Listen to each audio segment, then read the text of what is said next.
Yo, what up? I got caught up in all the new stuff that I've been doing that I forgot that the camera was on. Hey, what's going on, everybody? Damn, I look good. I like this new camera. Anyway, yo, what's up, everyone? Welcome to another episode of BAFSAF. We're on number 13 in the month of October.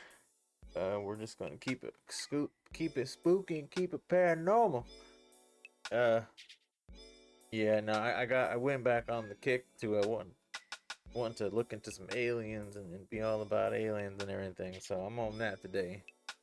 Uh, yeah, but we got a couple things to discuss and a couple things I want to go over. And yes, you guessed it, I didn't do the whiteboard weather today. We're just gonna get that stuff off the page here.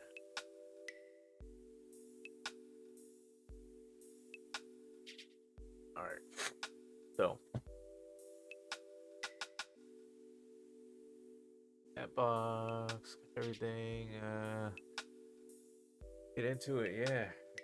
All right. So how are you today? How was your day? How was your week? Hope everything went smooth. Hope it's getting better. Hope if you're having a bad one, hope you foresee more positive, uplifting outlook of the weekend to come. What did I do this week? So, hold on. Now I gotta wait. Hold on. Let me go ahead and get started here real quick. Hold on. I got some things to say. Okay, so first and foremost, what?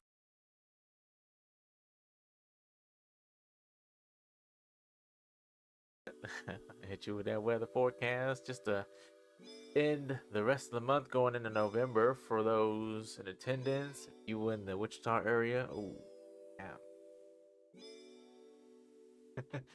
All right, so if you're going out the weekend before Halloween, make sure you're staying safe. Make sure when you go with people, you look out for them. Stay hydrated, stay aware, stay healthy.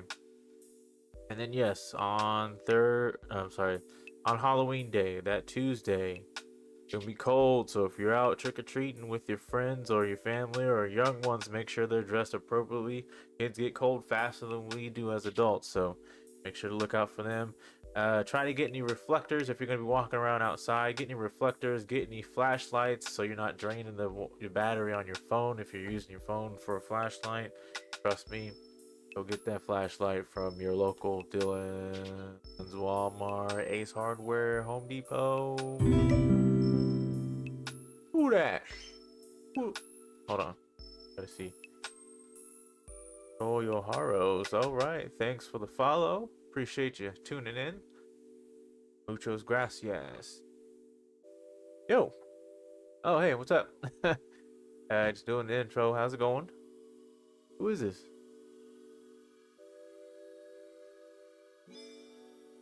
What's up? See your picture. Oh, good. Yeah. I'm good. Yeah. I'm actually really good because started off the stream with the intro video that I created that you could also find on the music video that I posted with the new stream song that I finally finished and was able to put out for everyone here. So yeah, thanks for tuning in. I really appreciate it. While I have you, Koyo, do you have any Halloween plans? Do you ever do anything for Halloween? Since I'm talking about Halloween and Halloween safety and protocol and such. The reason why I say that is because last experience I had taking some kids around, they're young, they don't really follow along. Uh, I mean, we were trying to walk them out in the street, and they were just like ducks. Like every person with a costume, they just kept turning. But the thing about them turning to look at people in the costume is that they turn with their head. So as they're walking, they're like, instead of going straight, they veer off left. And you were walking on a sidewalk, uh, busy street, and the sidewalk's narrow, so everyone kind of walking by. I mean, we're almost bumping shoulders with other people, but you got to be on the grass or on the concrete, on the grass or on the concrete. Kids don't listen, especially when there's candy and costumes involved. So yeah, definitely. And we also, like, oddly enough, we almost got hit by a car that last year, I believe. Yeah. So yeah, definitely be safe out there. And Koya said you're going to a party. That's dope, man. Definitely stay safe, and if you're going with people, make sure you watch out for your people. Uh, I know with parties that I went to back in my day, I'm not old, but I stopped going to parties because I don't really get to live that life anymore, which is fine. Because I've got kids that go to bed at 10, and I'm so busy these days. But me personally, my plans for Halloween, taking the kids to go trick or treating. I think because of what happened last year, we're gonna do more like trunk or treating, and get them in the parking lot where it's not as congested, not as unsafe, until they're a little older and ready to be able to walk around on the street with us adults and have fun. Uh, but where was I going with this? Yeah, nah, man. And then also, it's really cool to see that you're going to a party, take a drink. If you put your cup down and it's been more than 2 minutes, find a new cup or get a new cup. Would I let my kids go to Halloween parties when they turn 16?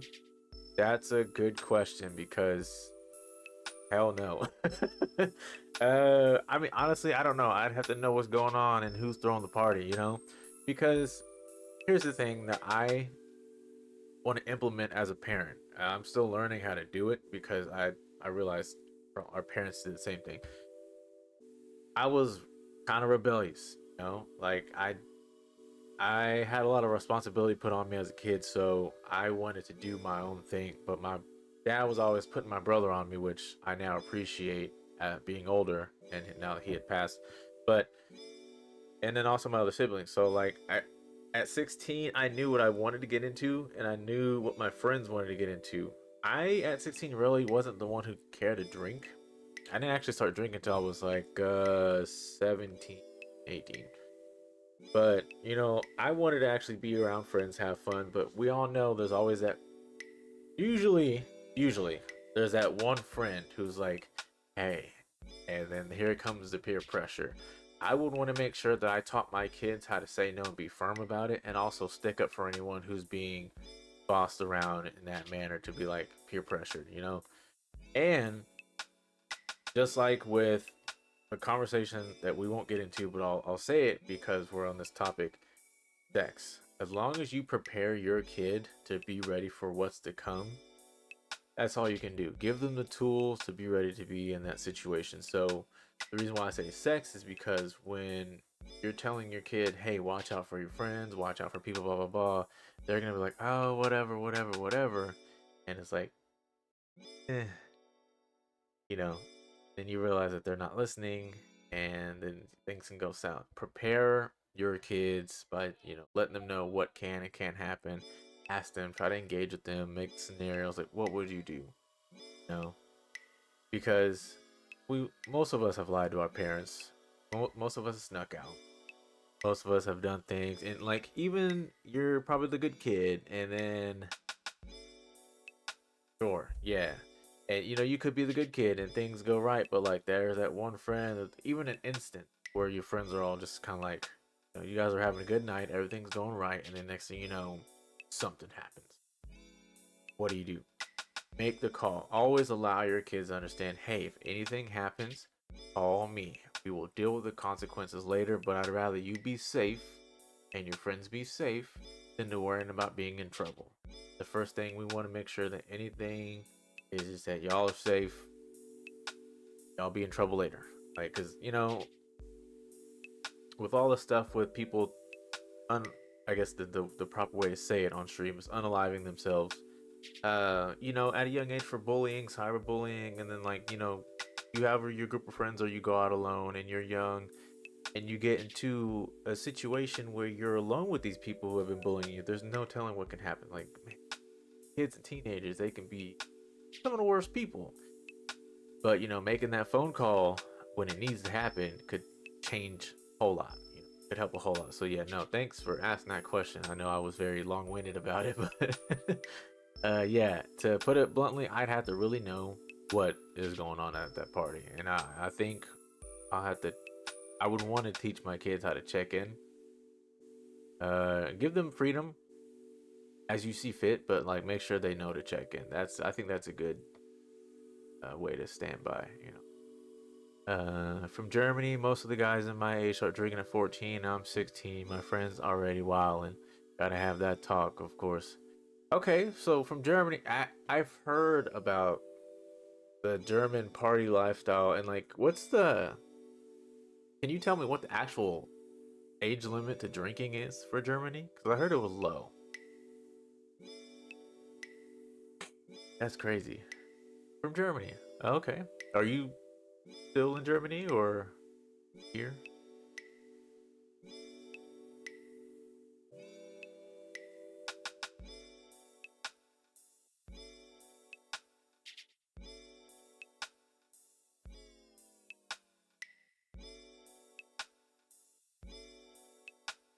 You do. Okay. That's awesome. And that's also cool to know that you guys celebrate Halloween in Germany. I didn't know that that was beyond an American thing. That's cool.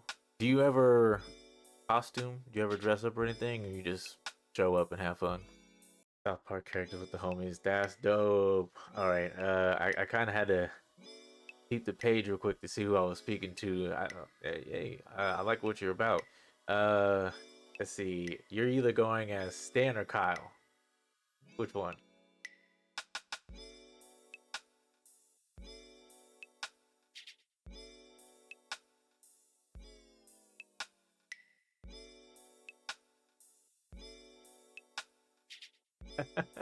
That's what's up. That's a good choice. That's a good choice. That's cool, man. Well, I appreciate you hopping in. If you're able, so I mean, I'm pretty much keeping it open and free today. I usually have a topic to go by, and I give some points on why I chose it and how it makes me feel. But I'm keeping it kind of fun for the month. Um, oh, that's your favorite character? That's dope. Mine was always Stan, and my favorite episode was always the one where they went anime. But we'll get into that in a second. But yeah, no. So because in light of Halloween, last episode we were talking about just ghosts, ghouls, goblins, and what have you, ghost stories. Today I wanted to get more into the main topic that we've been discussing all over the world, which is aliens, apparently, all that kind of stuff. But if you have any, if you have any ghost stories, UFO stories, alien stories, feel free to throw them in, and we'll discuss it. I'll keep everything pretty open, but I just kind of wanted to give my official view on everything. Area 51 type. There you go. Dan's dope too. Can't go wrong with. Hey, that's the pair to be, man. Stan and Kyle. All right, we did it, everyone. I did it. I did it. So as I had posted earlier on the socials, I did in fact get the liberty of receiving an invitation with a beta code for Tekken 8. That starts tomorrow, officially for me, CST time, 3 a.m., but I'm going to be in bed and I'm not going to rush it. So, yeah, I'm very excited to get into that. I love Tekken 8, or I love Tekken in general, but Tekken 8 has already been looking very good, and I'm so excited. I remember when they first released the test codes back then. I didn't get picked, and I was a little bit hurt about it. But patience is a virtue, and I got mine. So, hopefully, I'm able to stream. But if not, I'll definitely be going over the details to the best of my given ability. So, man, can't wait. But yeah, got that coming your guys' way for the weekend. So that's what I'm saying. Like if I get to do that, I won't be gaming. I'll just be playing that. If I get to stream, then I'm gonna be streaming that all weekend. So look out for that. I'll be sure to keep updates on the socials for that. Let's go ahead and get into it because I've got a few things to show everyone. Uh, so aliens, right? You believe them, you don't believe them, but the one thing I want everyone to understand is that no matter what you believe in, religiously, politically, Few of those things that we don't talk about on this channel because I want to keep the respect for everyone. I just had to refresh myself on that. So if I've talked about religion and politics in the past, forgive me. I was in a rush to create the page, but I do want to create a safe space for everyone to be in here. So whether whatever it is that you believe in and all of that, I would like everyone to at least understand this. Could you actually believe that we aren't the only ones in existence in the entire universe, galaxy, to be alive, to be known, right? Humans. Because look, we are human. We live amongst animals, amphibians, reptiles, fish, like underwater stuff. We don't even know what's going on at the depths of the oceans, let alone the deepness. Depths and deepness, same thing, of space. But I would like for everyone to kind of like keep your mind open, like, you know.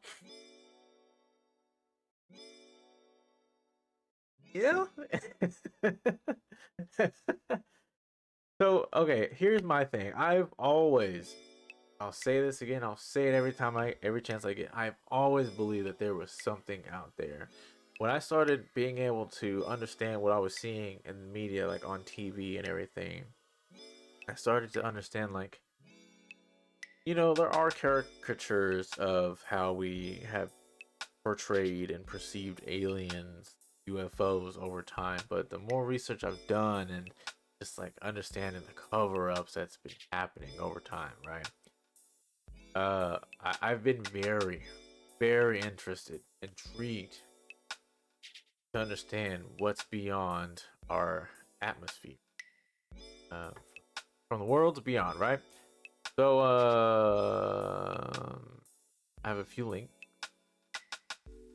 mostly Wikipedia, but nonetheless, it's just because I wanted to actually be able to give some correct information on what I'm talking about, so I don't sound like a tinfoil Florida man. So, just to kind of go over, you know, what we know about aliens. Ah, just in time, my man. What up with you, boy? What's going on, champ? Just get into the topic of what I wanted to speak on. So say Florida man, show me.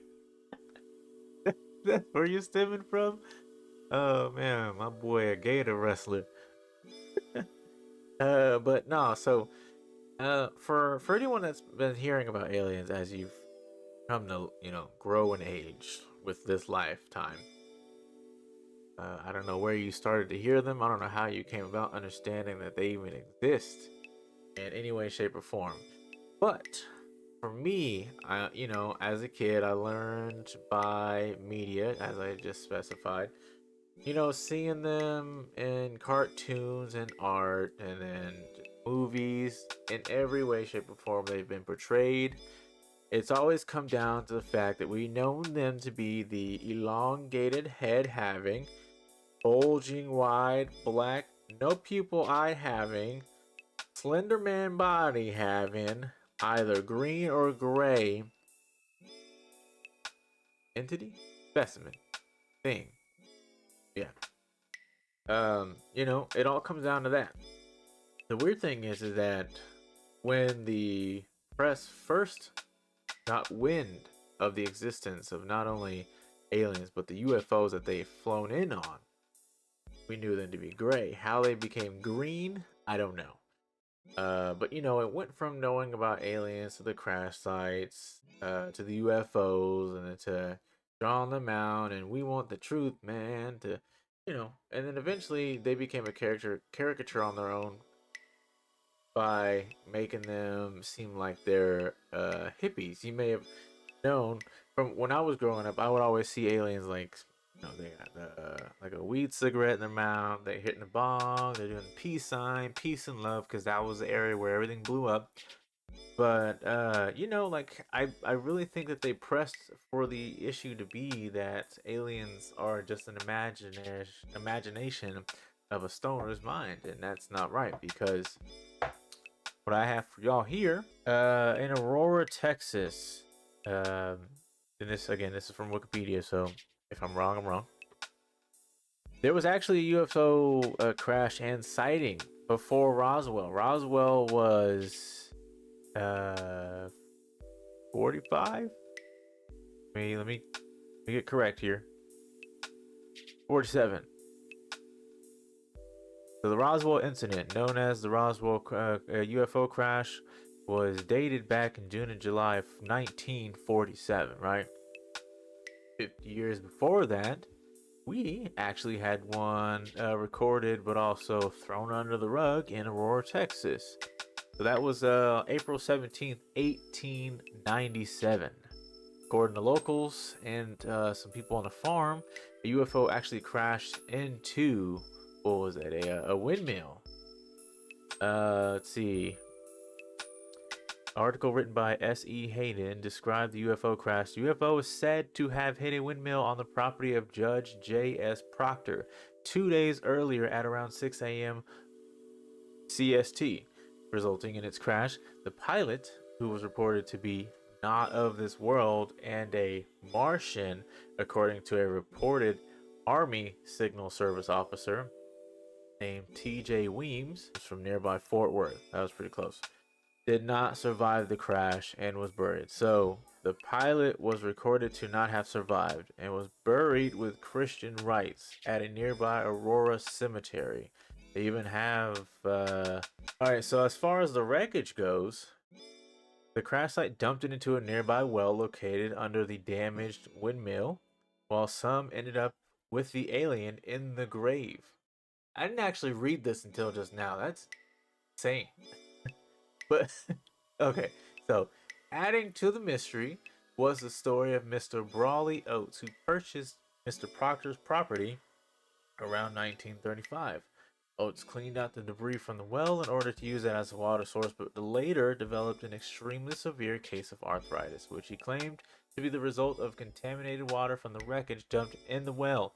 As a result, Oates sealed up the well with a concrete slab and placed an outbuilding atop the slab. Oh, okay. So, of course, with something like this, there's always a hoax. Hoax theory. Let's see. An interview with Etta Pegas, an 86-year-old Aurora resident who claimed that Hayden had fabricated the entire story. I'm assuming this was in 1980 in Time Magazine. Yep, 1980 Time Magazine. Stating that Hayden wrote it as a joke and to bring interest to Aurora. The railroad bypassed us and the town was dying. Pegas further claimed that Judge Proctor never operated a windmill on his property. A statement later refuted as part of the UFO Hunters episode, which found the base of a wooden water pump tower constructed around the well. It says, "Return the slab." Yeah. Return the slab. Dude, what? I didn't think about that. Yo, props to you for that one. Props to you for that one. I gotta start putting awards on here because that was a good one. Hit him with it. Alright. One report was broadcasted by local television station KDFW Fox 4. Okay. So here we are. In 1998, Dallas-based TV station KDFW aired a lengthy report about the Aurora incident. Reporter Richard Ray interviewed former Fort Worth Star-Telegram Jim Mars and other locals who said something crashed in Aurora. However, Ray's report was unable to find conclusive evidence of extraterrestrial life or technology. Ray reported that the state of Texas erected a historical plaque in town that outlines the tale and labels it legend. That's all I'll read on that one. But so I remember when I was doing my deep dive rabbit holeness of all things aliens and extraterrestrial, outer worldly, I got into a lot of deep information. I just looked at my face and saw what I looked like. uh, so I actually heard that there was a crash incident before Roswell. But when I found out about it, I didn't actually do any more research beyond that. I just went, huh, and then went about my day. But yeah, no, I've always been curious. I've always been curious. So as to move on from Aurora, we're gonna go ahead and hit that young boy Roswell right there. So, boom.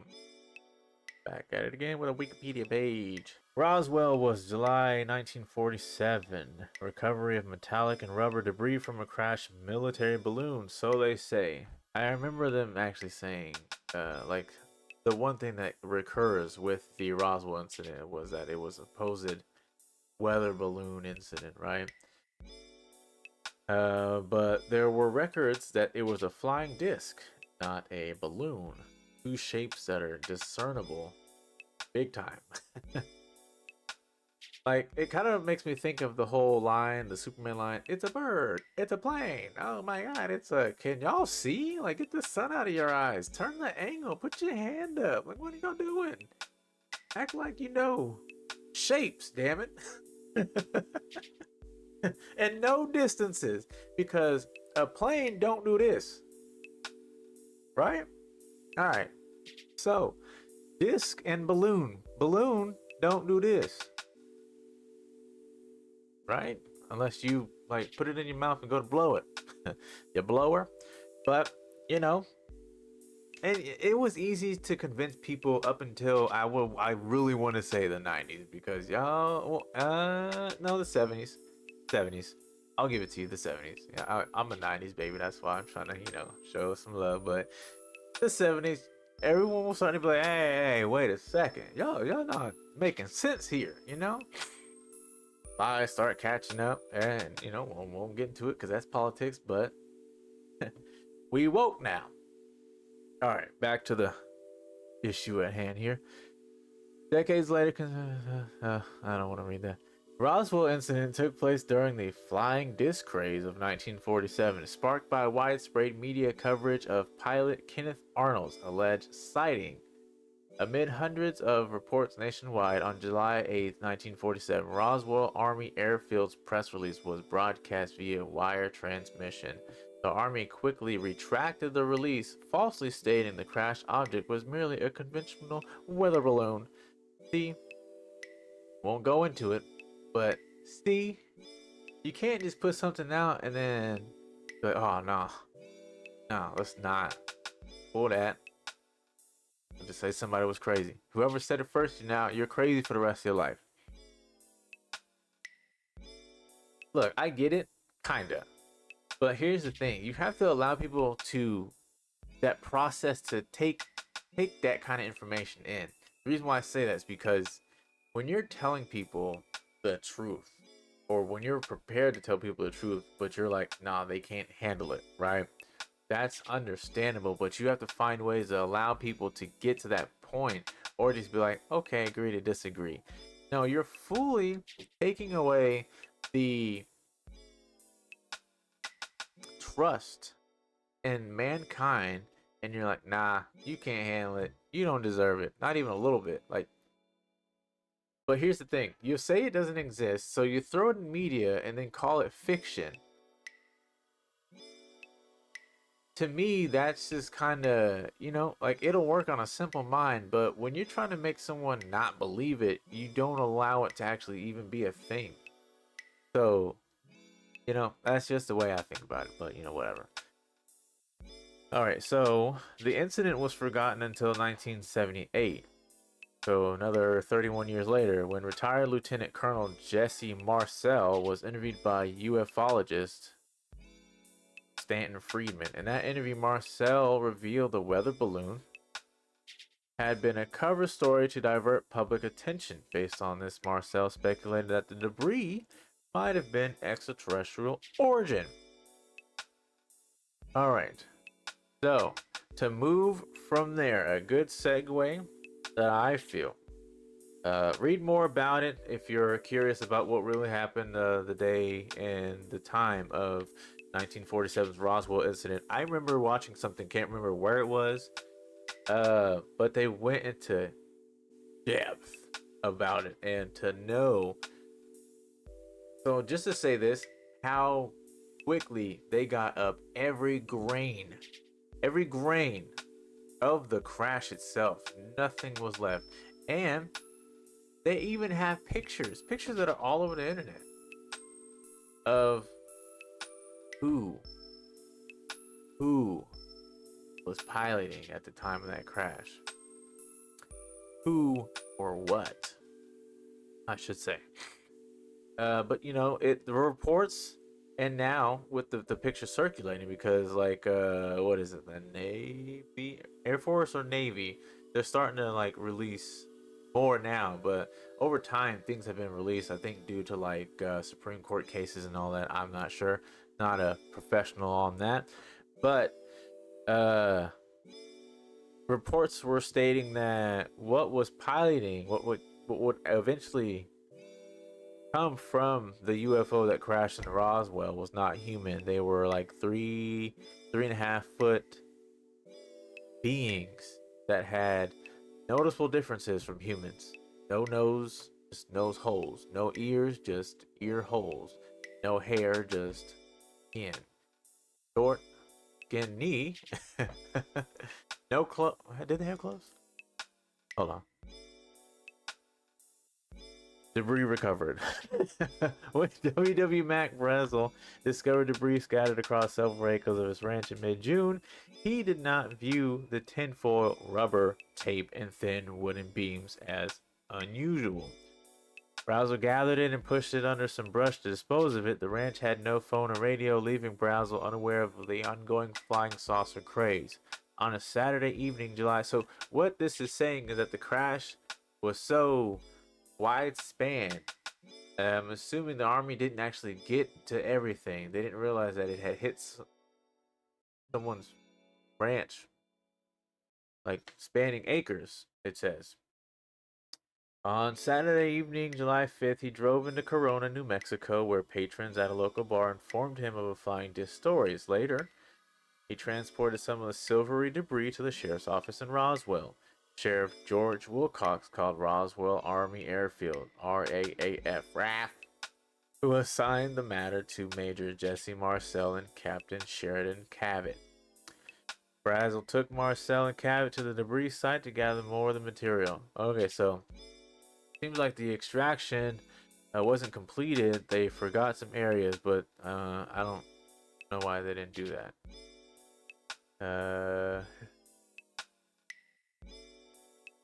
So yeah, you guys kind of get the idea. You know, there's cover-ups. There's things that happen. There's always a cover-up. But you know, I would really challenge to keep an open mind with things like as you're seeing. And I know it's a lot harder these days because what we see on the internet with people posting videos, we know, especially with AI generated material, it's harder to believe what anyone is saying or how anyone feels because one, is this fake generated by computer technology? Two, did you make this with video editing technology? Three, are you sane? The original poster or you know whatever, are you a sane person? Because like after all that's been dismissed, debunked, you're like, okay, is this person crazy or not? I like to just be open-minded because a lot of this stuff is interesting whether it's fake or not. Very, very interesting. I've been waiting to eat that for 10 minutes. All right, so perfect segue, and that is my boy, not my boy, but oh, okay. So something I would like for everyone to, if you're willing to learn, right? So there was this guy. He goes by the name of Bob Lazar. He was known to be a rocket engineer before he was put into the works of Area 51. He worked in, I believe, Sector 7 of Area 51, right? Let's go back to old Wikipedia,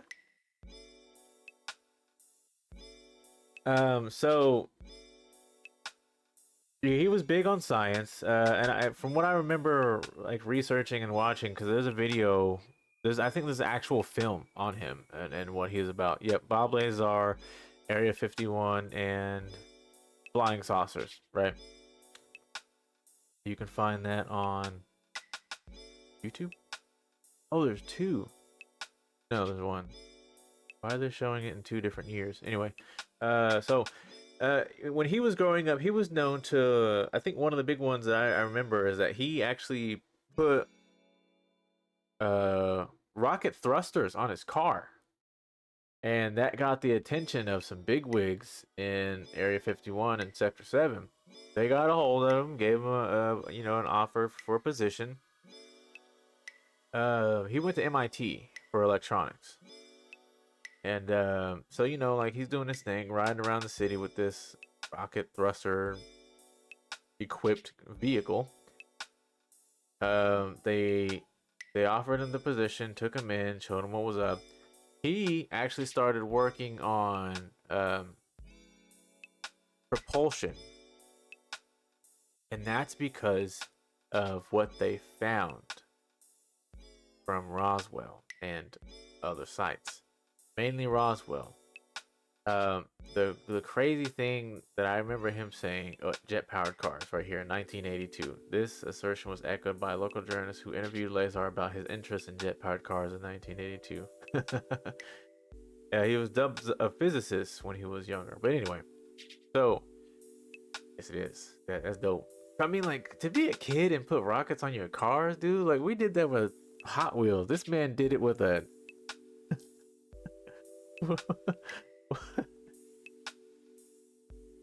I don't know what kind of cars were back there in his day. Mustang, we'll just say that. We did it with bottle rockets and bikes. You did that? I heard about that. Like I've heard people who've done that. I've never actually did it myself. That's cool. This man actually put on Iron Man, you know, version 1 rocket car. Chitty chitty bang bang. Is that it? We'll get back to that. So Lazar achieved public notoriety as an Area 51 conspiracy theorist. In May of that year, he appeared in an interview with investigative reporter George Knapp to discuss his purported employment at S4. Oh, okay, I said Sector 7. He was at Sector 4, I guess. S4. A subsidiary facility he claims exists near the Nellis Air Force Base installation known as Area 51. He claims that the said facility was adjacent to Papoose Lake, which is located south of the main Area 51 facility at Groom Lake. He claimed the site consisted of concealed aircraft hangars built into a mountainside. He also said that his job was to help with the reverse engineering of one of 9 flying saucers, which he alleged were extraterrestrial in origin. Claims also mentioned one of the flying saucers, the one he coined the Sport model, was manufactured out of a metallic substance similar in appearance and touch to liquid titanium. In a subsequent interview that November, he appeared unmasked and under his own name. So that's just talking about when he finally came about, because all right, so you have to understand, anyone that's got I think John might be able to help me out with this. You have a certain level of clearance. They also say it's like a need to know basis or something like that. But you can't say anything.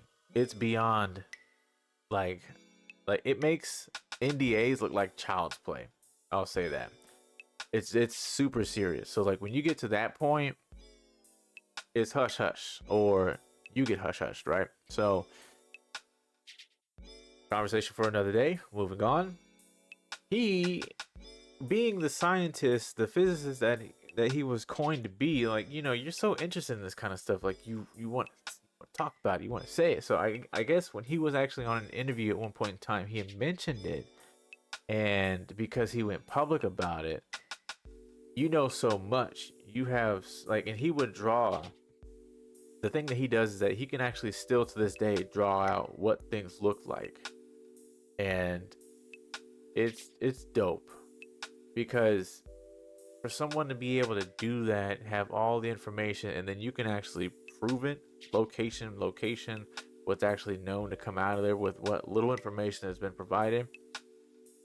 You would think something might have happened to him already, but no. I think he's known so much and he's been able to give so much that if anything were to happen to him, it's like, okay, someone was actually telling the truth, right? Sean says, I don't talk about nothing. I get it. Because, yeah, yeah, even with you being out, I'm sure they're probably still listening. Still listening. Shh. But, all right, so yeah, that was a good segue from Roswell. Bob Lazar, man of reverse engineering propulsion.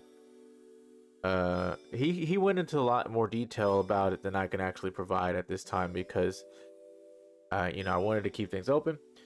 But he also, if I remember correctly, he also noted that there was a newfound or created chemical compound or chemical element like you would see from the periodic table. He said there was a new one either established or found um, that has something to do with the metals that were also retrieved from the crash site, and that the technology found and reverse engineered from the crash site has been implemented from that day. Once they got it into the hangars of Area 51 and all sectors, it's been game time.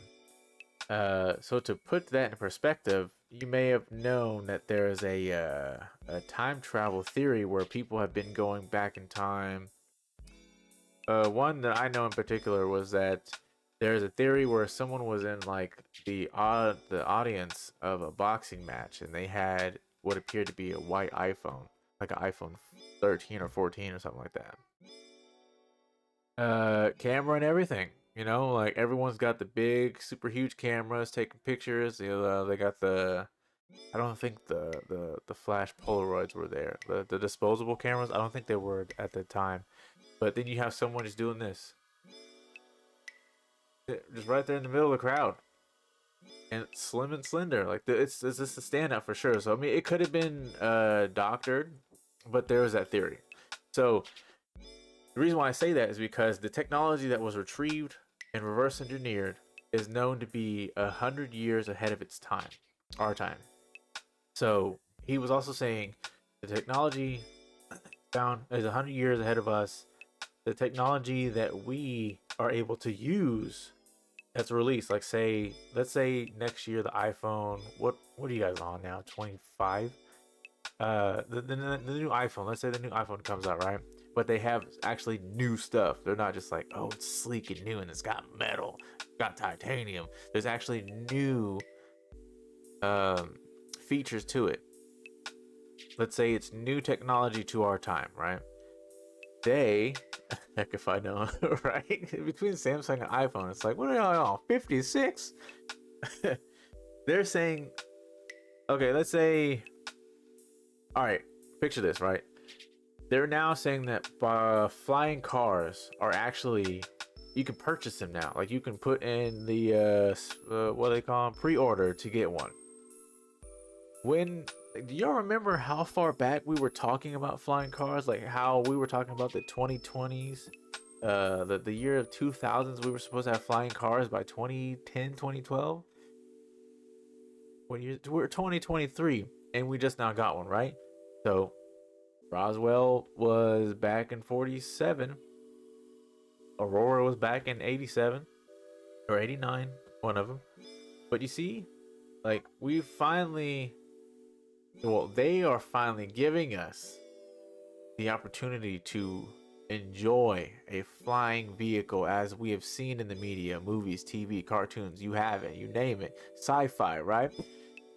But that technology has been known and experimented between the time frame of Roswell and now. It's been tested and we've known that. But this is kind of give you an idea of what he's saying. Bob Lazar. Bob Lazar, Boblazar. Hold on, I can show you guys what I'm looking at. 1 second here. This is who I'm talking about, Bob Lazar. This is his the Wikipedia page created for him. This is Bob Lazar. ladies and gentlemen. And this is the title of the movie that they did about him. Area 51 and Flying Saucers. I recommend watching it. It's a really good piece of documentary. If you have Amazon Prime, you can actually watch it for free. It's available on Amazon Prime. I remember that now. But yeah, man of propulsion, reverse engineering the UFOs. This is the guy. Only select few get to see that tech up close, and you know that. No lower caste allowed. Oh yeah, yeah. And that's why it was such a big deal, was because he had the clearance. Him and someone else that I'm about to bring up, they were talking about they have clearance above the president. That's crazy. Because a normal civilian, they're like, oh, the president's the man who runs the country. No, that is a puppet, and that's all I'm gonna say. President's a puppet, all of them. But there are people who have clearance above the president, which is insane to know, right? But I mean, if you do your research and you know your politics, um, that to believe that what wait, simpletons believe what? I said like three different things. But yeah, that's Bob Lazar. Another one I've really been into for multiple reasons. Oh, I'm doing a good segues and I don't even realize it. Let's see.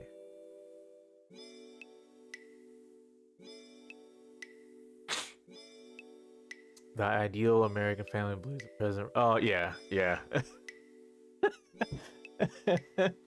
yeah, yeah. So all right, next next person. Trying to get me in trouble, man. Hey.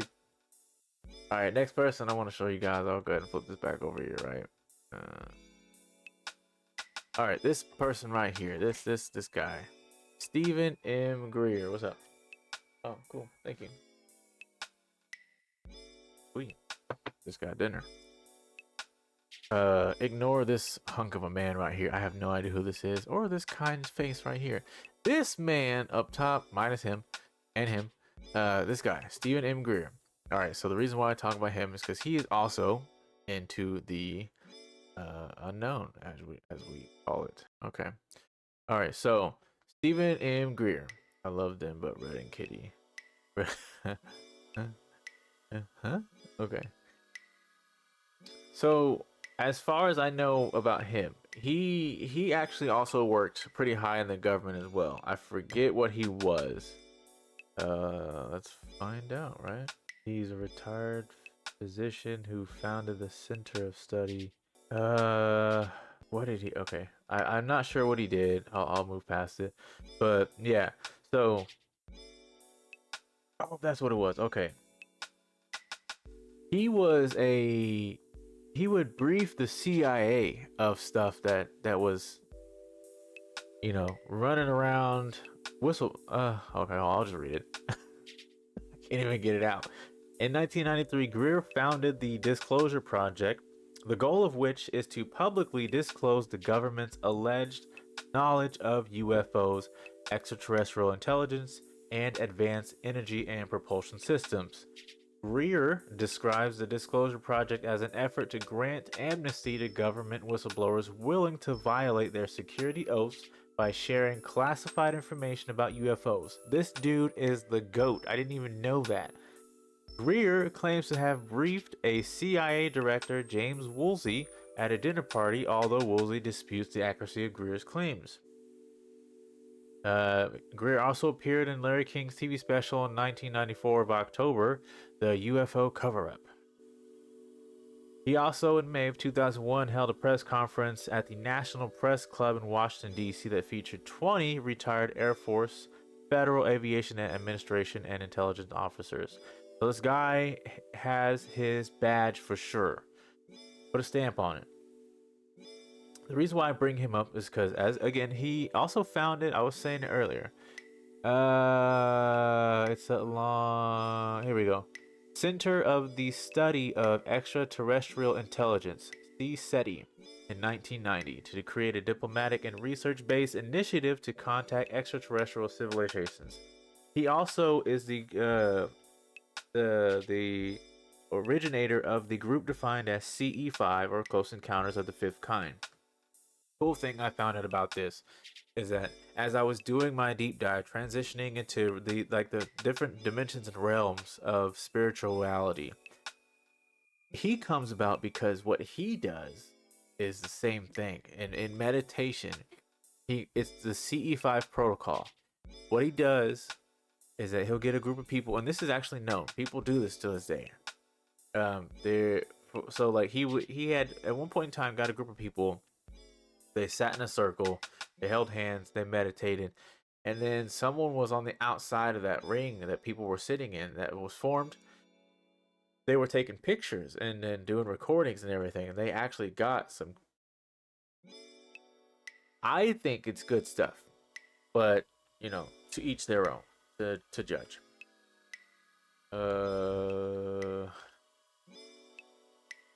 So basically, the CE5 protocol is contact of extraterrestrial, the fifth kind.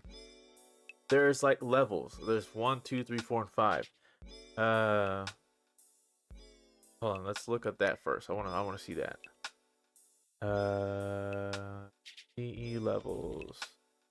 Because if the reason why I say this is because if you may know or remember, right, there was a movie called The Fourth Kind, and it had Mila Jovovich or something. She played in Resident Evil, the live action film franchise. The Fourth Kind, it was a movie about accounts in, I think, Aurora, Alaska, if I'm not mistaken. I don't know, but it was in Alaska, and they were doing like it was like a movie doc back and forth style film about the accounts of UFO sightings and alien abductions in Alaska. The Fourth Kind, they were detailing it as alien, like being abducted, I believe. What are the CE levels of alien? I'll look that up.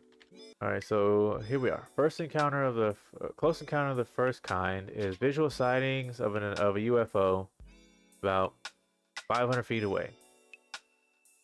Encounters of the second kind would be a UFO event in which physical effect is alleged, like your vehicle. Okay, so for instance, close encounters of the second kind would be like a UFO flying close or a UFO hovering over your car and the power is out. You can't turn it back on at all. Or like the electricity starts to freak and your car, all the lights on the dash are flashing off and on, your horn's going off, your alarm's going off, something like that. Close encounters of the third kind would be animated entities present. These include humanoids, robots, and humans who seem to be occupants or okay, so being able to see that there is an actual being, alien, right? Fourth kind would be the event in which human is abducted by a UFO or its occupants. Okay, and then the close encounter of the fifth kind refers to human-initiated contact with extraterrestrial life forms or advanced interstellar civilizations, claiming direct communication between aliens and humans. CE5 protocol, created by Steve Greer, as I was saying earlier. You get in a circle, you channel the same wavelength via meditation. You channel that wavelength to pretty much make a beacon of contact to anyone beyond the atmosphere to listen, almost like radio wavelengths from a satellite, how we're sending them out and picking them back up. You may on occasion hear that we picked up a radio signal from a planet or like a passersby that's otherworldly, and like they'll play it via sound or like they'll show you the wavelength. It's actually pretty cool. If you're ever interested in that, look up radio wavelengths sent and received from space. So when you establish this meditation ring and you're all on the same wavelength, you beacon that up, you're sending a contact. What happens is that you can actually get them, and because I say this because Aliens are known to not use their mouth to communicate. They communicate to through telepathy. Yeah, yeah. So they don't speak verbally; it's through the mind. So whenever, if you ever encounter this situation and you see that there's a being looking at you, big bulging black eyes, slim body, slim figure, may not even have any clothes, and they're talking to you but their mouth's not moving, that would be that right there. CE5. So I found it pretty interesting because, like I said, getting into the realms of other realities and dimensions with meditation, Stephen M. Greer's name showed up, and that was what he's about had come to me. And I did some research and I watched the films that he's in again. You could also find his films that he's in and that he talks about everything that he's about as far as the UFOs and alien extraterrestrials. Let me pull that up real quick. What am I doing? What am I doing? I'll go back to Steve.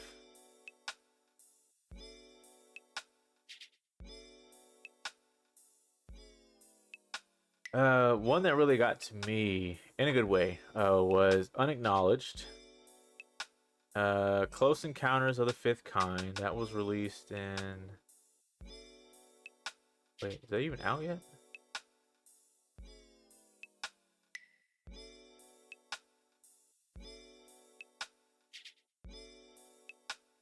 Got 70% Rotten Tomatoes. Sucks. I'm not even getting. Anyway. Uh. Unacknowledged, Close Encounters of the Fifth Kind. These are the films that I saw that he was involved in, or ones that are about him. Contact, the CE5 Experience. There was one called Disclosure. I know it. I would definitely take an interest. So the movies that really compelled me to understand who Stephen Greer would be Unacknowledged, Close Encounters of the Fifth Kind, Contact, the CE5 Experience. Those are all recent ones in like the past 2015. But you can find them on Amazon Prime, Tubi, Crackle. Yeah, there we go. Fubo, stuff like that. But it's very interesting. I would definitely give him a chance because he explains not only how he's propelled the CE5 protocol that he's done, but also his background with the CIA and how much knowledge they've had of the extraterrestrial in general. Um, and it's always cool just to see people talk about aliens. Like he's like just to kind of see his background and then to see who he is as a person outside of that background. It's very interesting because he's like I said, he's a man who meditates. He seems like he has a healthy diet, but he's like super big into extraterrestrials because he knows for a fact they're real. He even gives accounts on like kind of like how they look, how they speak, how they operate, and in a sense that he's actually met them before. And the encounter types once more and where we can find them. Gotcha. Okay. So actually, let me do this one, y'all. A disservice, or let me do y'all a service here. All right. So there are, like I said, there are 5 levels of close encounters involving extraterrestrials or UFO experiences. So if we come down here, right here, this will be CE1. That would be visual sightings of an unidentified flying object about 500 feet away. Pretty close.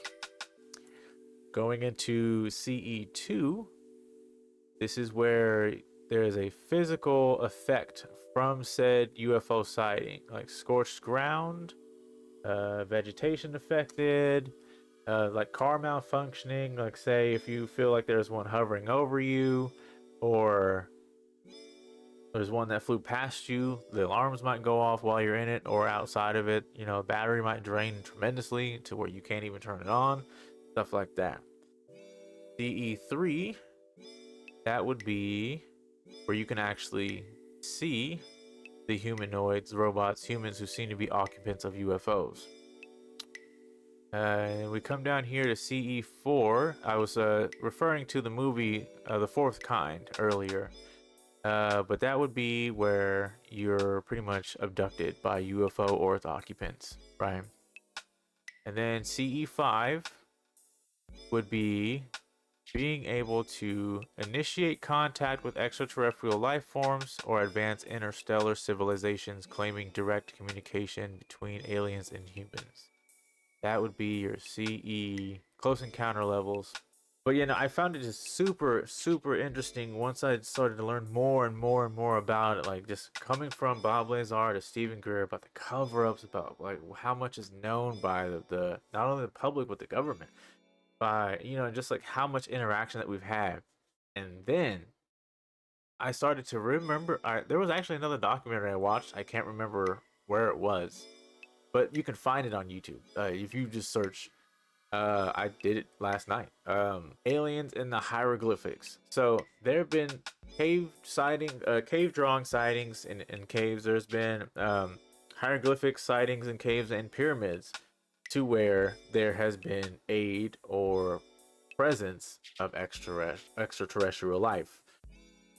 You may also have seen or heard about the theory of I think it was uh, Van Gogh or Michelangelo. One of them painted actual UFO in the background of the painting because that's what he saw. John says the car thing makes sense for people already trying to make their vehicles run on things the big eye didn't like. They don't want their cars to stop working again. Fun theory. Wait, run on things the big. Oh, okay, gotcha.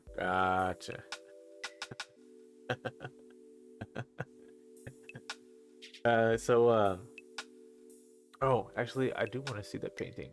Painting with UFO in it. Famous painting with UFO. This is the first one I pulled up. I think they're talking about this right here in the middle, just above the guy's head, but I'm not really sure. I mean, it does also. Oh, this looks like a fleet.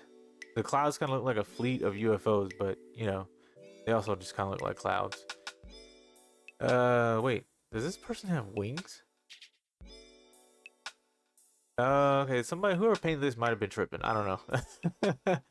And then you come down here, right? And then again, like the fleet look, it just looks like a fleet of UFOs. But this one's also just a cloud with, I think, I don't know who that is. I won't even try to guess. Let's see. The Florentine painter created this altarpiece to commemorate the founding of Roman Basilica Santa Maria Maggiore.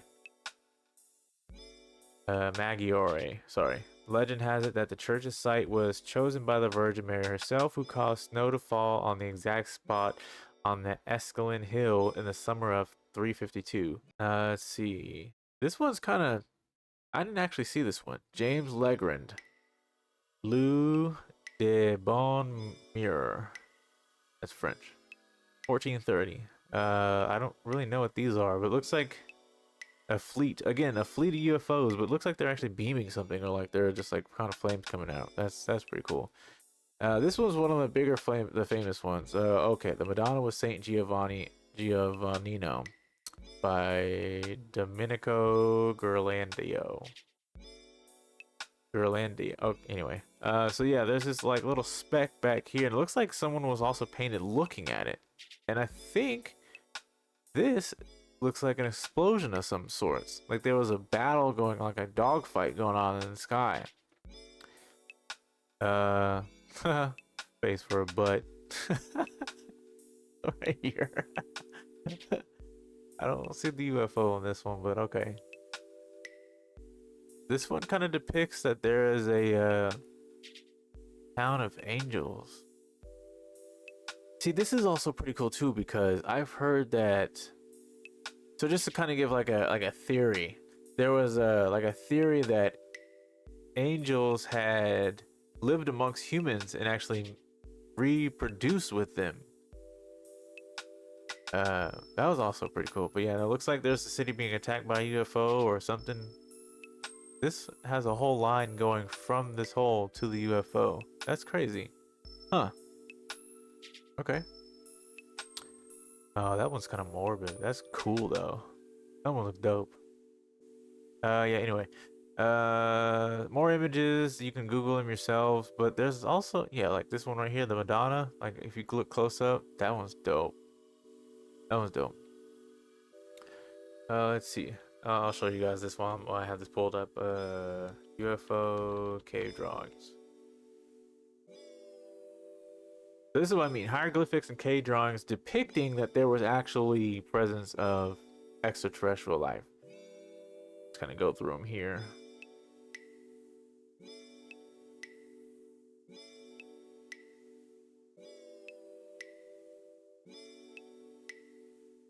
This one, the fact that they have the eyes looking the same, and then the bulbousy head, the lengthy skinny bodies, and I'm assuming this is a UFO. That looks like an eye in the sky, like the thing from Lord of the Rings, and then just all these top hat looking things, they look like UFOs as well. It's just crazy how far all this stuff goes back, and then, you know, we're just being told that none of it's real. Because it makes me believe, hold on, I want y'all to see my face when I say this, because I'm gonna look like a tinfoil. All right, so the reason why it's interesting to me, because it seems like, you know how they say history repeats itself? Civilization was advanced to far beyond our knowledge eons ago, but there seems to be there's always seeming to be like some kind of eradication theory. There's also a documentary, I believe it was the History Channel that I saw. The History Channel doc that I was watching was kind of going over whether or not humans had help with creating life as we know it, because it seems like there were a bunch of constructed tools that it just seemed that I think what they were also doing is they were comparing the build and the ability, the capability of humans now to them back in the you know, way beyond the past. But you know, they were stating that like some of the technology used like to build the pyramids, to drag the stones that are tons heavy, it just seems like it was impossible. So they would have to have constructed these big there was like this big tool, huge, and I think it was actually discovered in like Egypt or something like that. But they said that it was used to carry heavy weight, and it was like supposed to roll in some way, but somehow it broke, and when it fell it created like this scathe. And when they had documented that, it appeared that whatever was built to haul all this weight definitely took more than human um, capability. But you know, the whole eradication theory, it seems like there was a civilization at one point in time that just had advancements of technology that got wiped out, and now like we have to restart. So it's kind of like, did they eradicate or are they helping us rebuild, kind of thing?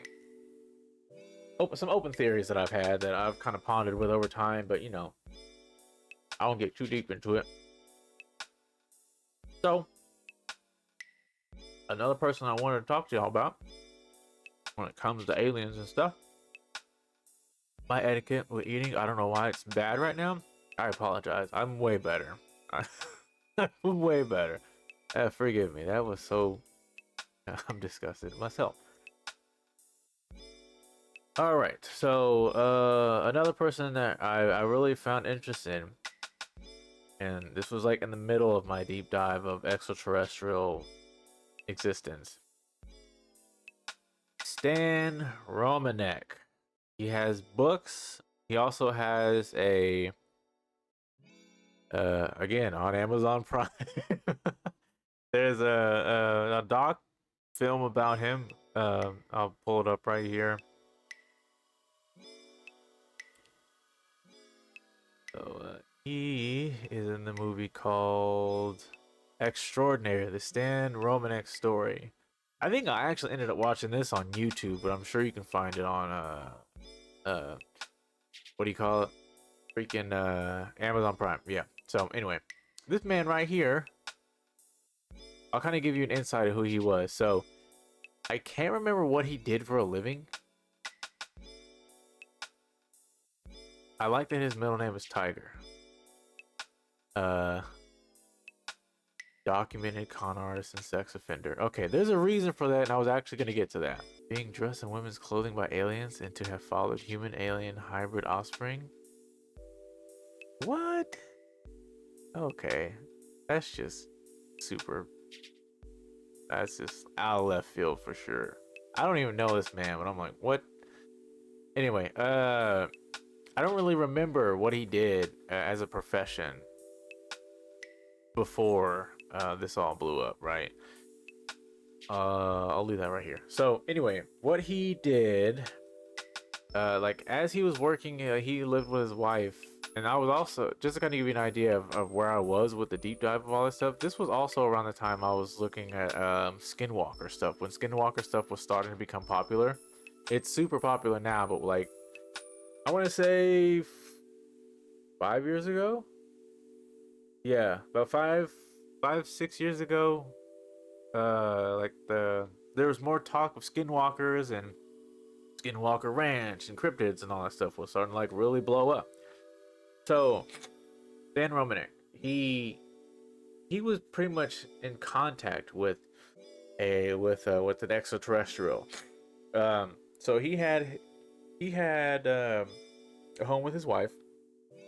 He would leave, come go to work, come home, and they had a landline phone. Must be overjoyed so many are inviting them in.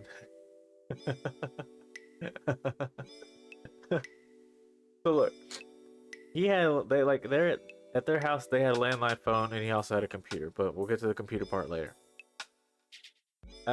He at some point he was contacted by aliens. I think because when you live out in the middle of nowhere, kinda, you're more susceptible to that. But some way, shape, or form, he was being contacted by aliens. They were calling him a starseed.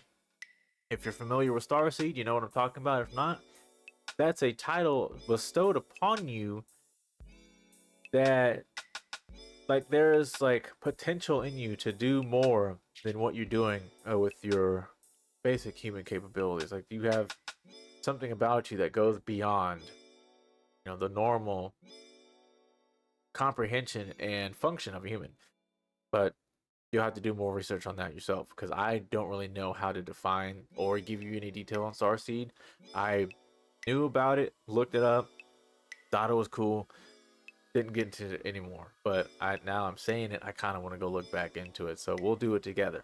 But anyway, he was deemed a starseed, and the reason why I say that is because he was contacted once. He realized that there was something going on that he couldn't explain, so he started to get cameras all around his house. He it was kind of like uh, how ghost poltergeists are. Like it starts out small, and then it starts to build. Well, it got to a point over time that he was getting video captures of like extraterrestrial beings like peeking in his house, peeking in his window, walking around outside.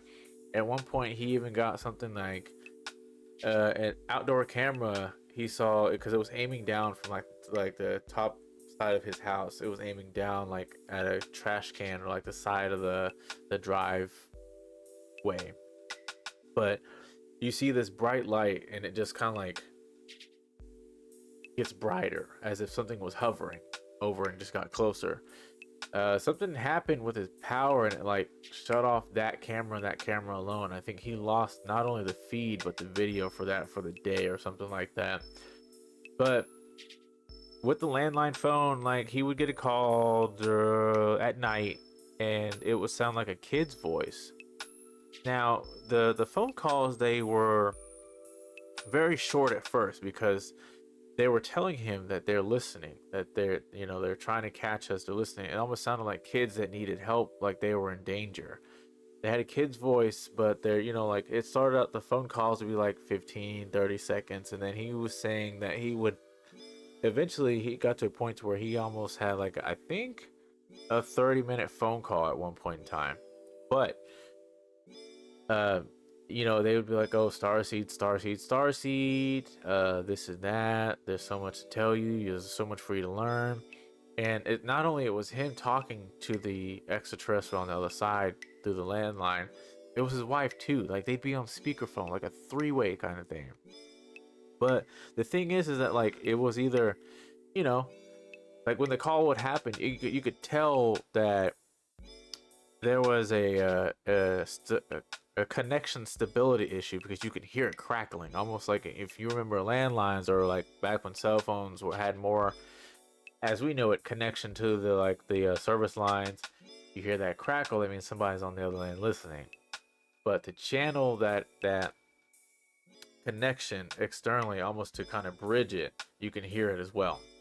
So, just to kind of give you an idea of how it was, like how difficult it was for the extraterrestrials to communicate with Stan, vice versa. Well, no, because they would always make the call to him. He couldn't call because there's no number to call.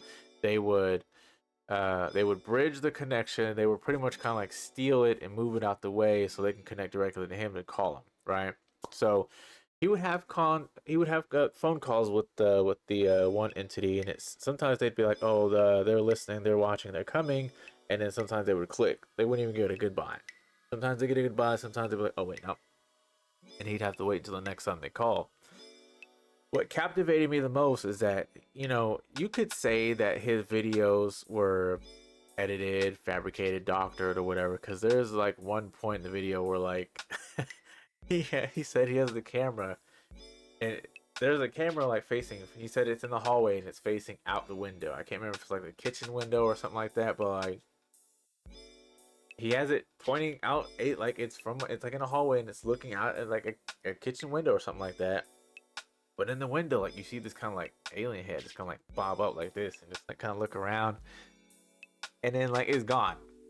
It's kind of funny to see because it looks like it could have been fake, but the other videos that he had were like, all right, this might be true. That one alone, the whole kitchen window one was like, because even I was like, man, that kind of looked funny.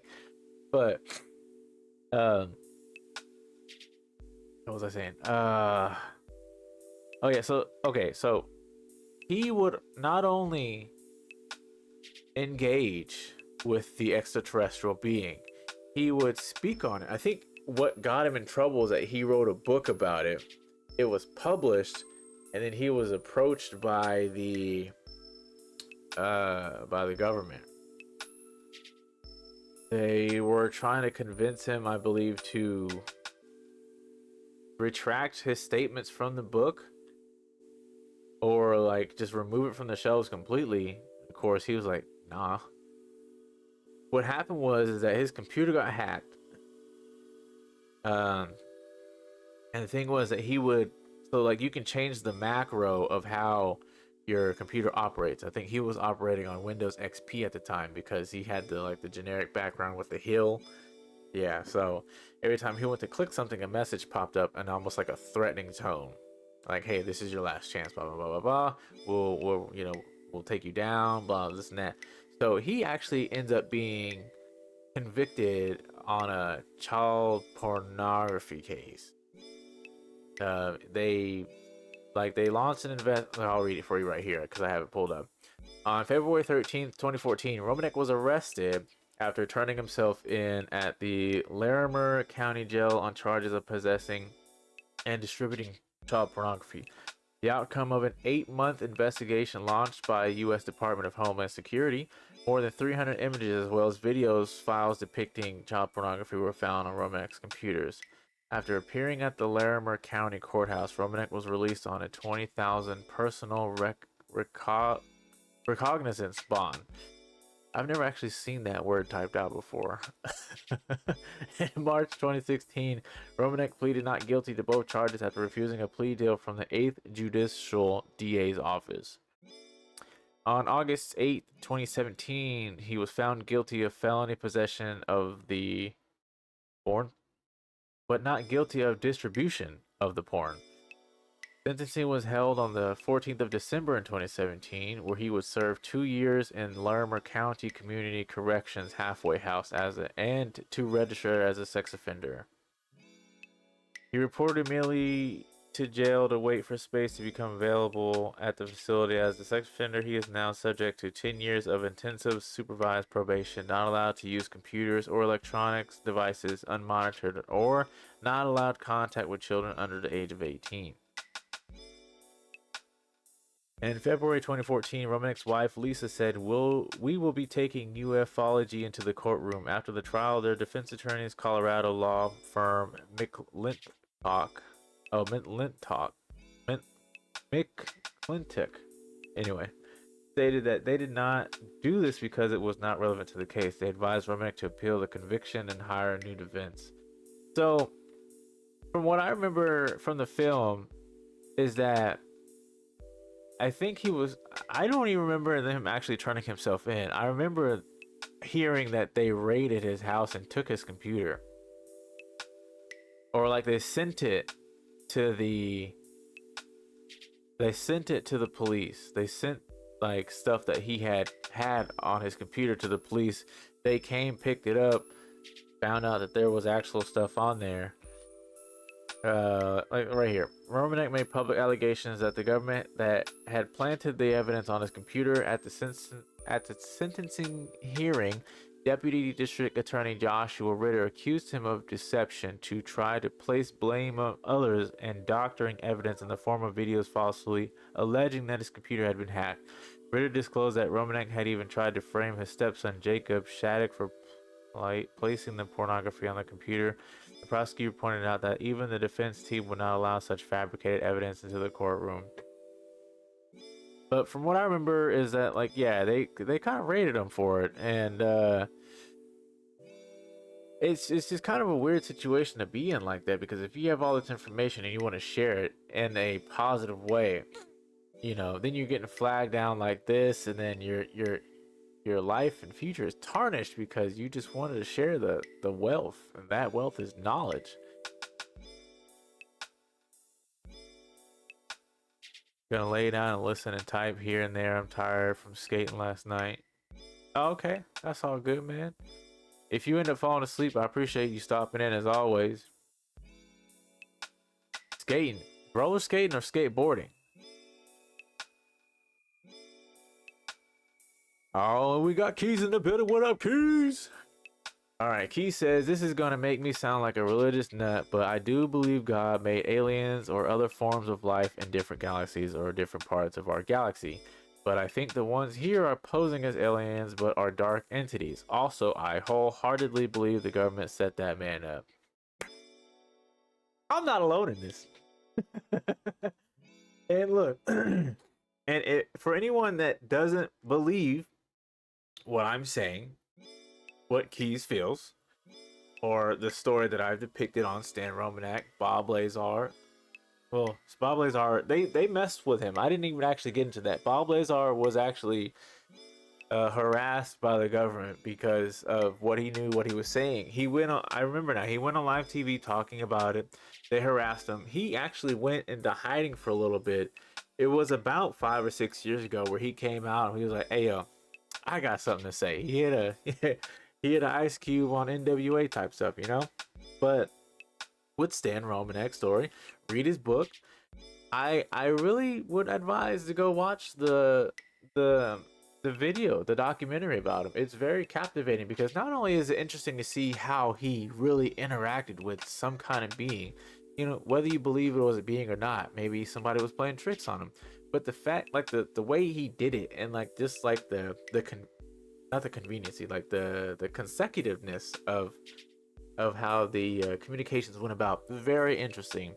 But the more interesting thing is how they made him feel about it and how they blackmailed him. I'll say that.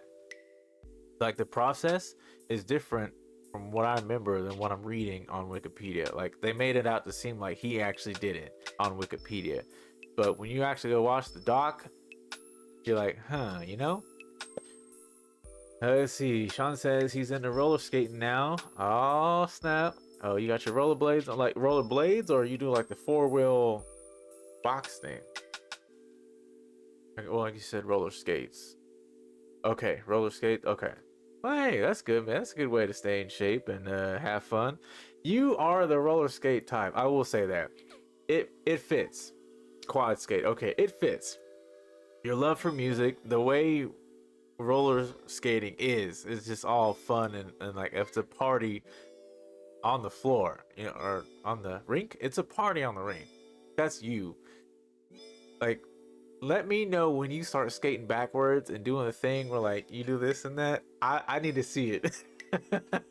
I need to see it for real. Now to go off of what Key was saying, again, I won't get too deep into the politics or the religious aspect of it, but it's very interesting to understand that you collectively put so much into one theory that kind of encapsulates the entire month. So you touched on, believing in God, believing that God made all forms of life, including aliens as we know it. You also went into the fact that there are imposters of aliens. Now, I initially I took that as like because you said it was in a dark way, so I took that as like possession, like negative entities and everything. But you can also kind of see it as like shapeshifters, because there's the lizard people, there's the shapeshifters, there's the ones that start with an A. They're like blonde hair and blue eyed, but they seem human, like they're humanoid, but they're actually not from this world, which is crazy. But yeah, so you put that, like, you went from extraterrestrial to paranormal, and I love it. I really appreciated reading that entire post that you made. That was dope. I just wanted you to know, like, I don't know if you had understood if you did that or not, but that was dope. From aliens to ghosts, like full circle here, full circle. I'm for it. Let's see here. Sean says he can bounce and cross over smooth. I haven't tried backwards yet. I only skate quads once. It came so naturally to me. Yeah, it fits, man. If the skate fits, skate it. See, Key says, I feel like all of those are fallen angels, like the ones who got kicked out of heaven, Lucifer. Oh, okay, yeah. From what I understand, as far as that aspect, yeah, they're called fallen angels. Okay, that's a good outlook. Yeah. Yeah, because it's even crazier because I don't know if you saw what I was showing earlier, but some of the paintings of the Renaissance had people who had wings. That's even crazier. Like, oh man. Oh, I think we did something. I think we did something. Okay, so look, yeah. To refresh anyone who doesn't remember or just tuning in, we were showing Renaissance painting that had signs of extraterrestrial life. One actually there were like two or three where there was just one person in the entire painting who just had a set of wings, and everyone else was like human, like one or two people, right? But then like you see some UFOs, you see a fleet of UFOs like right in the back. That would be dope. That'd be dope if that was true. Because then that also goes in turn with, and this is even crazier, right? So like in a few streams I've talked about how people or like, humans are a lot more capable than we want to believe because we call it superhuman. I think it was just like our powers and abilities have been diminished because of time and, like I said, eradication. What if there was some kind of correlation between the heavens and aliens? Like we see it as the heavens, but the heavens would be like the universe and the galaxy, right? However you want to depict it, we'll call it the heavens. But we know that there are entities coming from the sky and interacting with beings of this earth, of this world. So the theory that angels would come live amongst humans and reproduce with them, what if that also in turn is like aliens coming to reproduce with humans to make them starseed?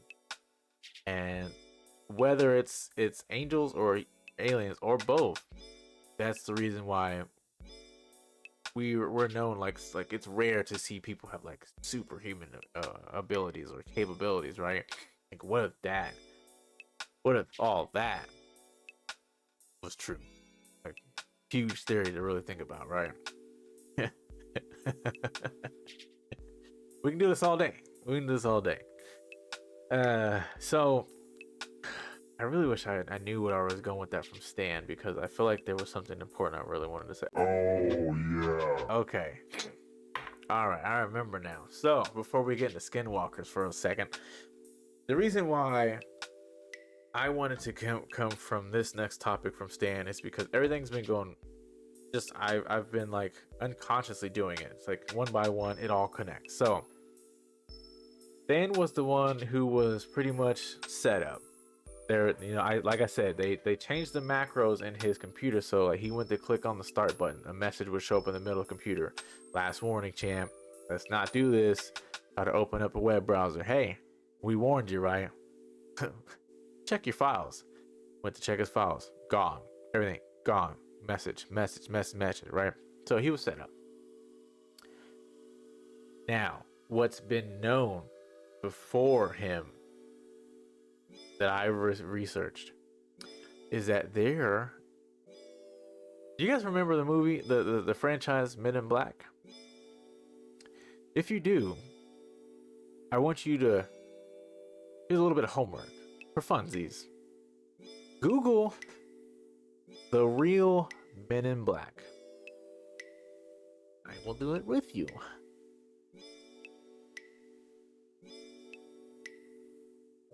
Google the real Men in Black.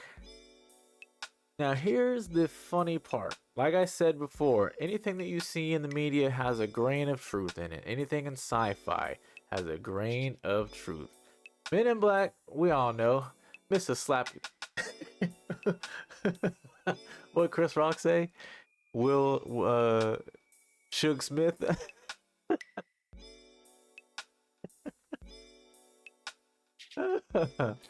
Will Smith is in it. You know him, you love him. And Tommy Jones?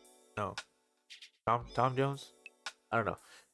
But you know, it's a undercover syndicate of people who dress in tuxes, suit and tie, shades. You know, they go around with laser blaster to thwart any loose anomalies that are extraterrestrial in nature, trying to hurt the known existence of Earth and mankind. Right?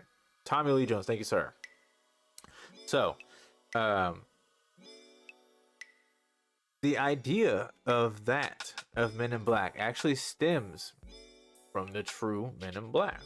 Now, to kind of give you an idea of what I'm talking about, there have been accounts all over the world where people who have extraterrestrial, UFO, alien evidence, they have been approached by people who don't seem all that human. They look human. They look like bald men. But the thing about it is they have no discernible facial hair. They have ears and noses, but they're bald. No eyebrows, no mustache, no beard, no hair follicles. Their eyes are kind of buggy, as if they're confused or scared or anxious. And all these accounts are the same. Like I said, they're all over the world. And there's even like I know that there was at one point on a site where people shared the same information. Or not the same, because then it makes it seem like people just like, you know, recycling. They would share their accounts and everything will kind of line up and be similar. But so the people that would approach you, if you were to ever have given notice that you have some kind of evidence of the extraterrestrial life, like I said, whether it be UFO, aliens, blah blah blah, whatever, you would be approached by two men at a time. The thing that would always throw people off is that, like I said, no discernible facial hair whatsoever. Facial features seem kind of like off. Their skin is kind of like pale. They're never like a minority, like Asian, Hispanic, Black, or even white. They seem like they're just like pale, like gray pale. Like they always look anxious. They look like they're in a rush. But the other piece of information that's consistent is that their suits aren't fitted like you would see in the films. Like, you know, they'd walk up, fix the little button, do this, and call it a day, right? You know, fit it. So the suits that the the real Men in Black would wear would be big, loose, like they walked into big and tall and said, "Yes, WD as described by the natives." WD. If you have to message that to me, I want to know what that is. But so yeah, the suits would be big, kind of like, like let's say one of the guys should be wearing an extra large. He probably went and grabbed a 2X or a 3X, right? So they'd be loose fitted, and I guess they will also say they wouldn't actually be pressed or anything. Sometimes it'd be kind of wrinkled. Like for instance, I'll give a good example. There was a family who took a picture like they were at a picnic on the hills, like stuff people used to do back in the day, that kind of stuff. uh, One day they were taking pictures, like they were having a picnic. They took a picture, and one of the pictures developed as like there was like a spaceman behind in the back. I just had to pull it up because I want to show y'all. This is, and I saw that it was on BBC News, so I think this happened somewhere in Europe. But right here, you see how this young girl, right? See how this person in the back? To me, I can't really tell if they're like looking at her and their left arm is just, I don't know what the heck's going on, or if they're turned away for some reason. But the people who took the picture accounted that no one else was there. So let's say you took this picture, you've been telling people about it. You're like, "Oh my gosh, I can't believe we caught this. No one else was there." How does that happen? It's just a little spaceman in the background, right? You don't know how to describe it. You don't know what's going on. You're just like, "Oh, we didn't see that person there in a costume." So it catches wind to the people and forces that be, and they send people to you. You could be out and about, be at home. They'll come to you. If they show up at your house, you open the door, they'll stand there. And from what I understand, they also speak in an awkward like manner. Like they don't speak like fluid. Their questions are kind of, "Yes, we heard that you didn't do it justice, but it's just off, right?" Kind of like awkward, not human. I don't know. But you're going to be approached by the Men in Black.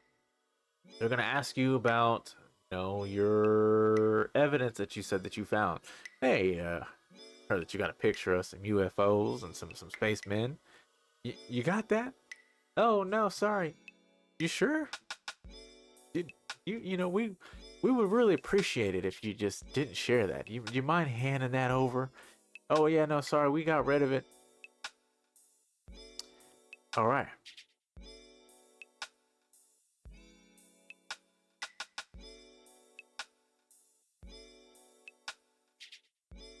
Right. That's how it would be. And like the more you deny the request to take the pictures, or you like say you don't have it, they tend to get aggressive. Like very angry. So that doesn't stop there, right? And multiple accounts have given similar breakdown of how this process goes. So okay, like you'll forget about it. You're like, "Oh, that's strange. Weird men come and ask me about something I'm not trying to give them, get mad at me. What? They'll come over here. Day or two goes by, week go by.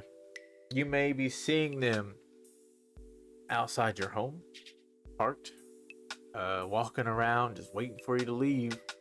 When you leave your home and no one's there, you will return to a ransacked home, a messy home, not like how you left it. You may be a clean person, everything's organized and in its place. You come home and it looked like a dog was chasing it looked like Tom and Jerry went through your house. The thing is, nothing would be missing. Nothing that you shouldn't have would be missing. They would say, "Oh, picture frames were broken, drawers were looked into, cupboards and stuff were open, but nothing was gone."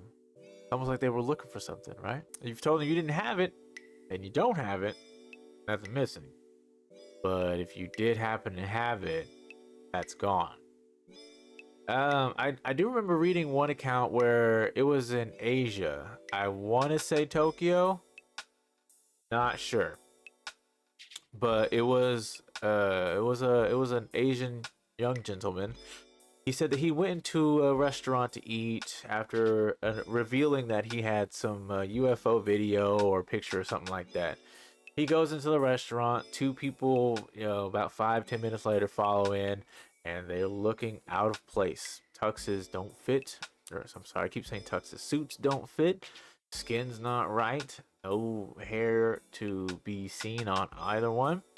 They sit in a position to actually be able to like see him beeline. As he's ordering and trying to wait to eat, like one of them or both of them are just kind of staring at him, waiting for him to, do something. Anyone who is, who doesn't like confrontation will be uncomfortable in a moment's notice, right? He eats, he gets up and leaves. He notices that they don't eat anything. I think all they got was something to drink, and they barely even touched it. What they did was they ordered something to be there, but they didn't actually do anything with what they ordered. And they didn't order any food at all. He said that he saw that they didn't order any food. When the waitress came with the menu, they declined and asked for a beverage, and that was it. As he left, he was followed and stopped. They were asking him about the evidence that he may or may not have. Said he doesn't have it. Goes home. I think with this one, I think he said that he waited to go home because he didn't want them to follow him. So therefore, they couldn't actually track him down in that location. But just the fact alone that like you've got two people coming up where you're eating at, waiting for you to be finished, just be like, "Oh hey, we heard that you had evidence of UFO or extraterrestrial life. Do you still have that in your possession?" you know, Men in Black. Look that ish up. And if you have an issue with looking up and reading, I will show you the YouTube link where you can watch the video where they were actually found going into a hotel. You can't really see like detail of their face, but you can see what I'm talking about. The suits, the size difference, just like the suit up, the size of the suit. Real Men in Black and hotel video. Found it. So you can actually find a 9-minute long video on BuzzFeed Unsolved. The title of the video is The Creepy Real Life Men in Black BuzzFeed Unsolved Network. Check that out. But yeah, no, like it's just a video of two guys walking in, and then I think they end up walking out as well. But yeah, no, do some research on that. It's worth a Google. It's crazy. And then like you'll go on a deep dive like I did. Everything just is like, it's mind blowing. The more you get, the more you see. Mind. But to round off today's episode, I'll get into Skinwalkers because man, is that trippy. Hold on, first of all, does anyone have any accounts that they like to share? I've been talking.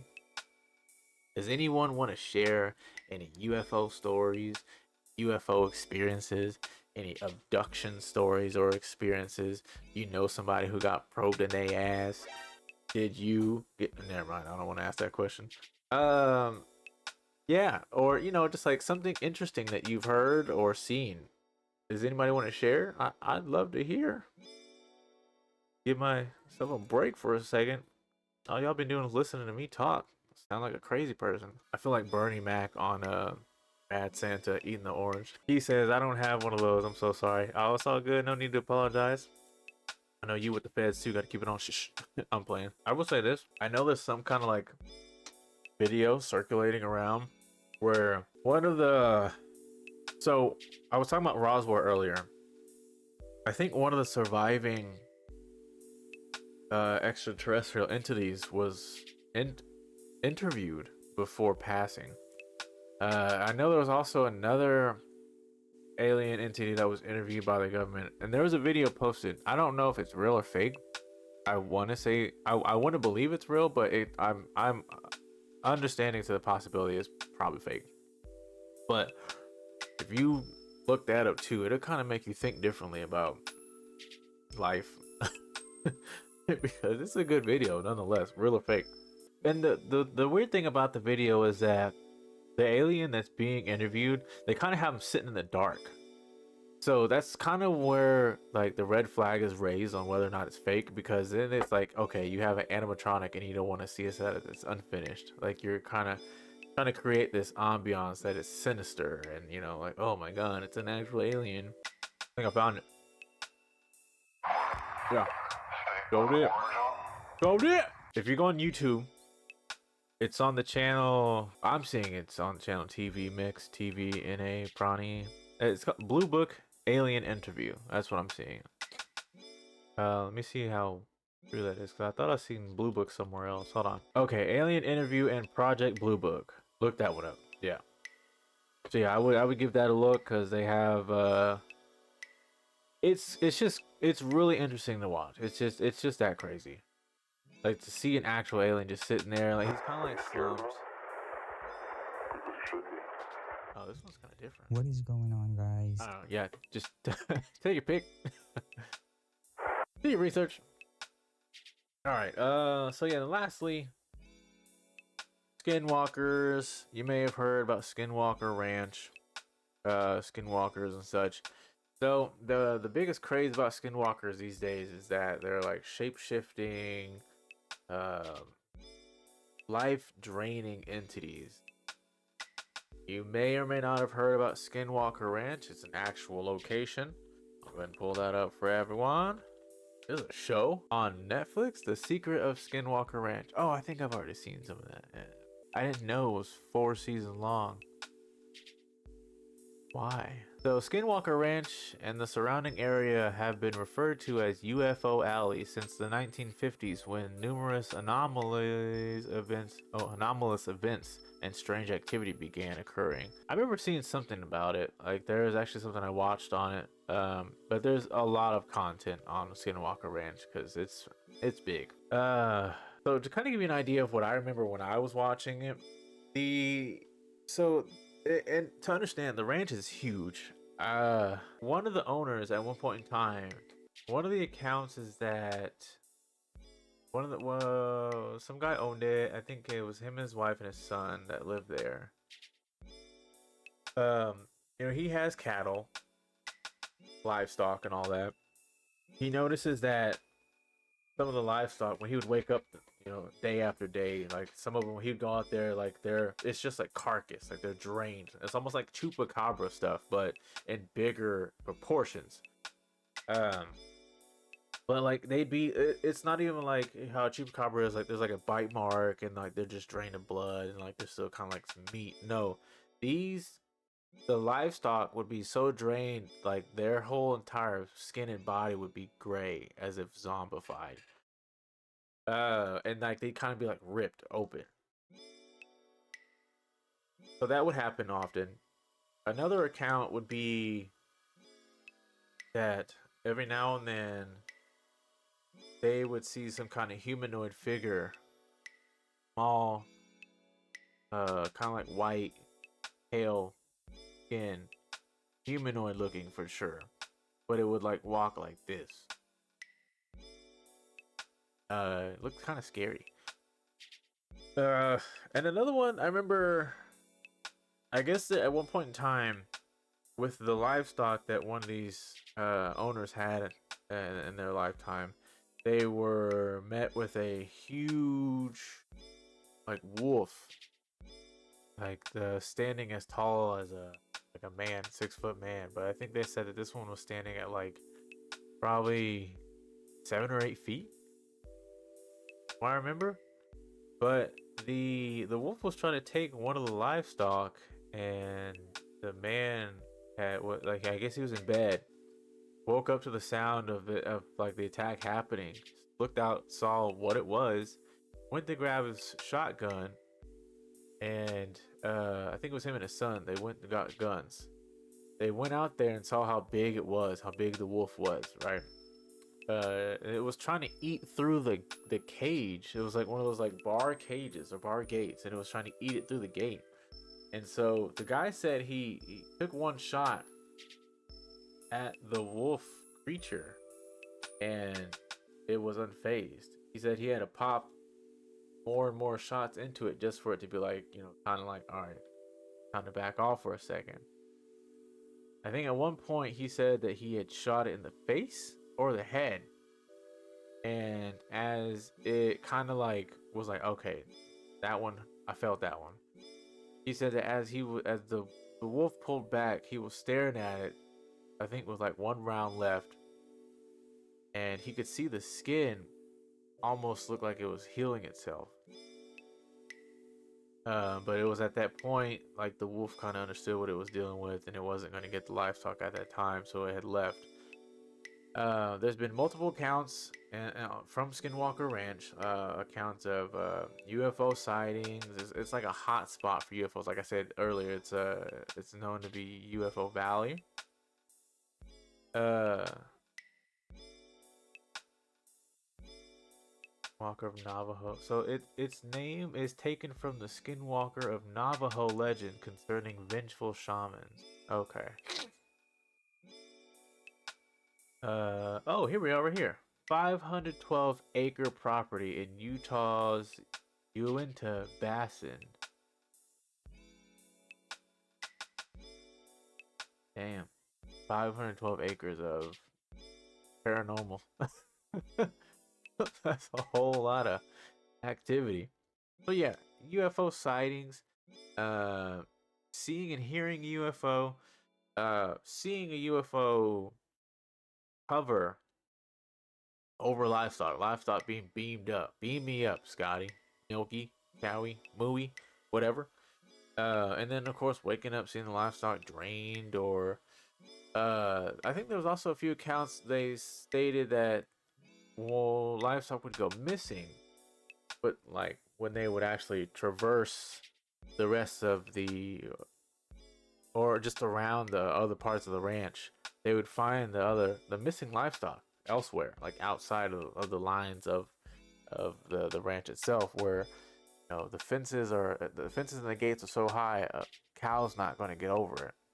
And they're like, well, you know, the other craze, like I said earlier, the other craze about skinwalkers was that they're shapeshifters. They kind of shapeshift. I didn't really have anything to say about that. I'm just trying to remember from the documentary and the videos I saw on YouTube, like they just look like fiendish creatures.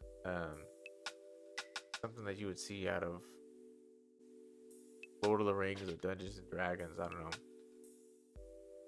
The crazy thing about that though is it kind of goes hand in hand with like how the jinns are. And if you would find jinns in the Middle East, Ejinn. Jinns are also shape shifting apparitions. So it's kind of crazy to see that there's like more than one type of shape shifting entity on this earth that people have to, or we as tenants of the world, yeah, have to deal with. Yeah. But yeah, no, I've always been fascinated with things like this. I'll like every now and then I'll take a deep dive. Um, like I'll just YouTube video after YouTube video, article after article, documentary after documentary. I'm just like so enthralled with this, you know, the ideology of just things not being human and not being animalistic that we know. Like not a normal lizard, not a normal fish, whale, dolphin, not a normal dog, not a normal cat of any kind of variety, house or wild, not any kind of bird. Just it's very crazy and very entertaining to know that. Like even understanding the theory behind like the Illuminati, the reptilians, um the one theory that the Kim like the Kardashians were lizard people, the higher powers that be that are in Hollywood are lizard people, you know. Oh, even like going as far as the theories where like some people would show little glitches in the matrix of videos, especially on the news, where people's eyes would change just out of nowhere, out of random. Of course, those videos can be doctored. All it is taking some eyes to look like demon eyes or alien eyes. Oh, not even alien eyes, kind of like reptile eyes, like crocodile eyes. They, like, you know, they would take crocodile eyes and put them on there to make it look like, oh, this person's a reptilian, you know? It's easy to doctor that, but at the same time, it's kind of interesting. My point being is that it's just the world that we live in, the time that we live in, the galaxy that we live in is so untapped. We have no idea. Like just the to fathom what is beyond us, what is ahead of us, what is in our past.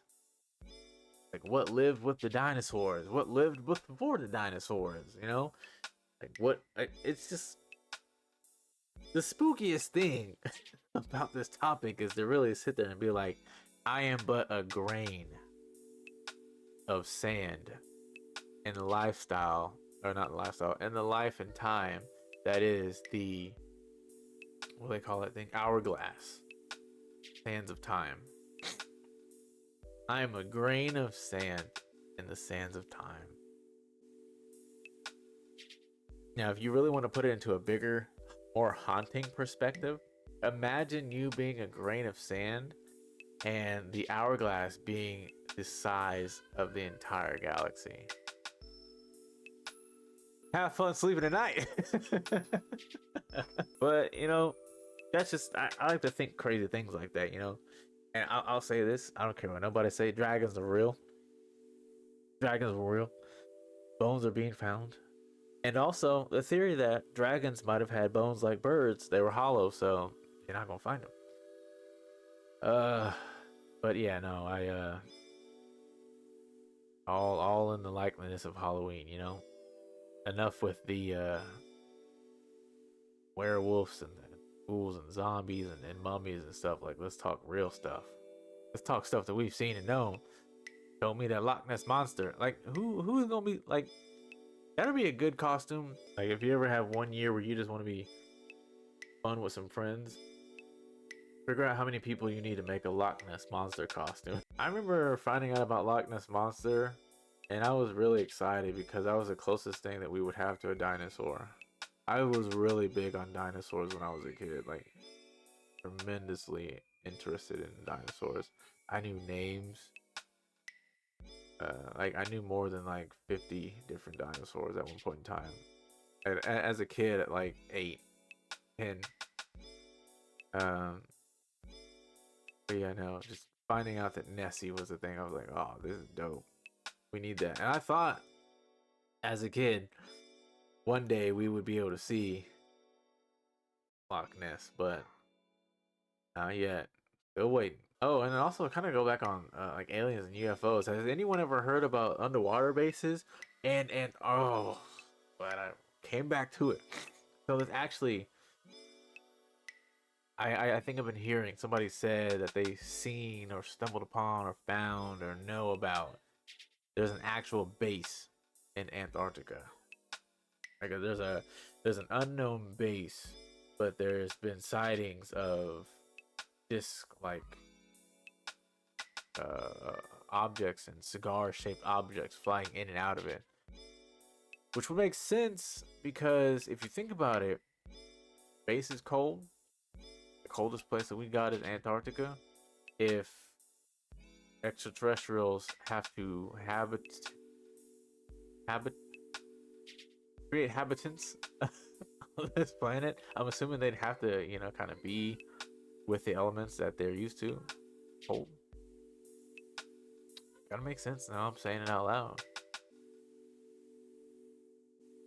So what I've always wanted and what I will always wish for until it happens is to just shake hands with an alien. And of course, we've always been taught if you ever come in contact with an alien, you'll get sick and die because the germs that they're used to having and the germs that we have will mesh and they'll get us sick and die. I don't know if you ever heard that, but I have. I've always been like, especially after watching what was it, Scary Movie 4, and I was like, ugh, touching an alien, you get sick. And then they got pee pee fingers.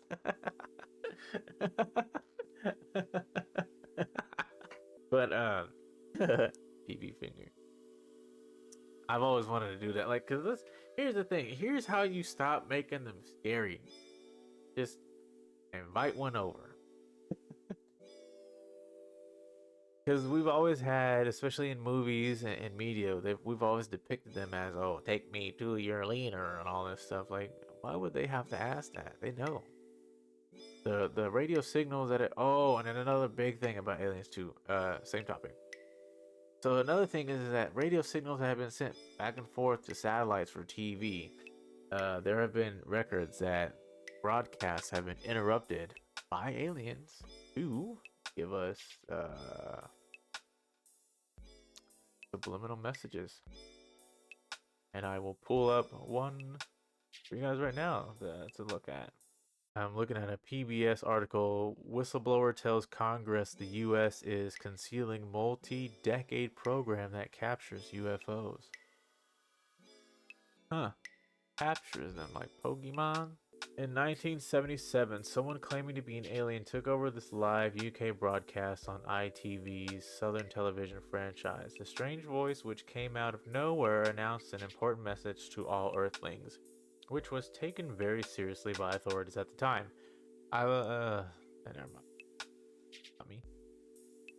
So yeah, that's what you would look up. You would look up, it was a Southern Television broadcast hijack. The Southern Television broadcast interruption was a broadcast signal intrusion that occurred on 26 November 1977 in parts of southern England in the United Kingdom. The audio of the Southern Television broadcast was replaced by a voice claiming to represent the Ashtar Galactic Command, delivering a message instructing humanity to abandon its weapons so it could participate in a future awakening and achieve a higher state of evolution. After 6 minutes, the broadcast returned to its scheduled program. Actually, I YouTubed a video just to kind of see because I was kind of interested in how it how it looked or how it sounded. It's kind of eerie to know that the possibility is there. I think more than anything. So, the alien's name, he went by Vrillon, Brillon, the one who hacked the Southern TV broadcast. But yeah, that's that was that one was a really good one too. I think it happened somewhere else. I can't remember where. I feel like it happened somewhere else, but yeah. So yeah, that's my take. Well, I didn't actually give a take on aliens. I was just reading a bunch of stuff and telling you what I watched. I obviously believe the stuff is real. I 1000% think it's real. Like I said before, I believe, I've always believed since I was a kid, we can't be the only living beings in existence. Because when you're a kid, between like especially back, way back when, like you're being taught religion, you're being taught history, you're being taught science. Kind of confusing because you have the house, or you like house and church, depending on how you practice religion. You've got books and you've got adults telling you this, and that. And then you go to school and you've got books and adults telling you this, and that. And using as a kid because you're like, who is telling the truth? And where do my thoughts go? But for me, it was just like, I'd look up at the sky and I'm like, there's no way in hell us humans are the only people to be like ever living in existence. But I let my mind wander, and here I am.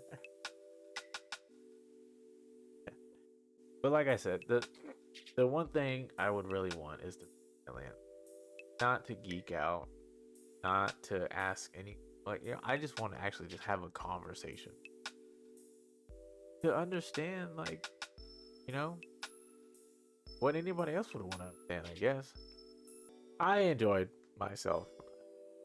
I hope everyone enjoyed it just as much as I did. I hope it was insightful enough. I'm sorry I was a little unprepared because I knew I'd be able to talk freely about this stuff, so I didn't really come with like a list and notes that I usually take. But I mean, I hope everyone enjoyed it. Like I said, we still got some time. But yeah, I'm gonna go ahead and wrap up here. Be more than happy to share your input in the comments. I'll I'm open minded. We can have a conversation. I just really like the paranormal. It's just really exciting because it's so untapped. Like answers.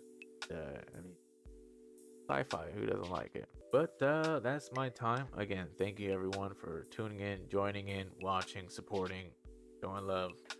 Greatly appreciated as always. Have a good one. See you around.